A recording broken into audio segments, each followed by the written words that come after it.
Did you know that the first grand of the was a Freemason? We're going to discuss Freemasonry and their connections with the. That's next on the hyperlink. So before we start this, let's just go ahead and get this right out of the way. I do not condone any behavior of this. The organization that I'm going to talk about is absolutely horrible, awful, terrible people. And in this post, I'm only sharing American history. You can take a look at every bit of it yourself.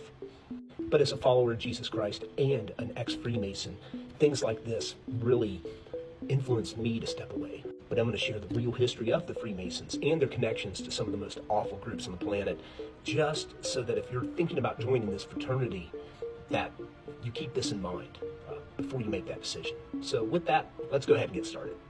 Nathan Bedford Forrest. Yeah, this guy right here. He was a Confederate general and the first of the organization I just talked about. He was made a Freemason prior to the Civil War, then rose in ranks to be one of the top Confederate generals. And then after the Civil War, him and 6 other Confederate generals started the organization I was just talking about. And he was elected their first leader. Oh, by the way, any Confederate is a traitor to the United States of America. There's nothing about this that should be celebrated. This guy right here has the blood of U.S. citizens and U.S. soldiers on his hands, in addition to being the member of the pointy white-robed hat club. This guy right here, Albert Pike, he was a 33rd degree Freemason and is known as the godfather of Scottish Rite Freemasonry. His book Morals and Dogma was basically the basis of Southern jurisdiction Scottish Rite Freemasonry. So being another traitor and Confederate general himself, he was friends with Nathan Bedford Forrest, and he became the Chief Justice of that organization I've been talking about, horrible people, as well. And at the same time, he was the Sovereign Grand Commander of the Scottish Rite Freemasons. Even monsters have a limit, I guess. So in 1889, this guy right here, he disbanded the organization I was talking about because he said it was becoming too violent. Now we fast forward about 20 years. Movies started to be made. There was a movie called Rebirth of a Nation, and this romantically portrayed a lot of these pointy-headed, monster people. It was just pure awful propaganda. But this guy right here, William Joseph Simmons, he really latched onto this and started up the organization all over again. And by the 1920s and 30s, many of this organization's meetings were held in Masonic lodges. Masonry in this organization had basically weaved itself together. The recruitment was almost exclusively from Freemasons, and hate spread all around the country.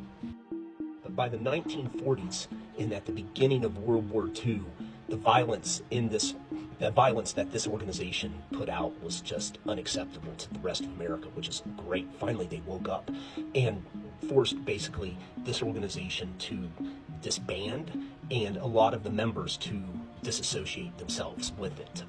But membership in the Masonic lodges by those same people kept on going. As a former Freemason, I was told that Freemasons walk on the backs of giants, meaning that their tradition, their values are passed from one generation to the next generation to the next generation. And once you become an entered apprentice Freemason, you're a brother. You're a part of a fraternity or a family of brothers. So do you want to be a part of a fraternity that, calls this guy here brother? Or this guy brother? Or this guy? And if you're a Freemason of color, this is the history of the organization that you joined. It doesn't matter really what color you are, but, this stuff is just, it's hidden from you because they don't want to talk about this. Those people are monsters. They don't deserve to be your brother. Don't do this. Whatever you're looking for in this organization, you're not going to find. Why? Because it's like drinking salt water. You're going to keep on searching and just keep on getting thirstier and thirstier. If you believe in Jesus Christ as your Lord and Savior, then really you wouldn't be considering this. But if you really, really want to go down this, rabbit hole, don't find a good church, find a good group of guys to hang out with at the church. Because really what they're doing is offering a false alternative to a community that's already out there without, these monsters.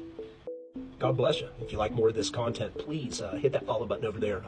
We're going to keep on exposing the darkness in this world. God bless you.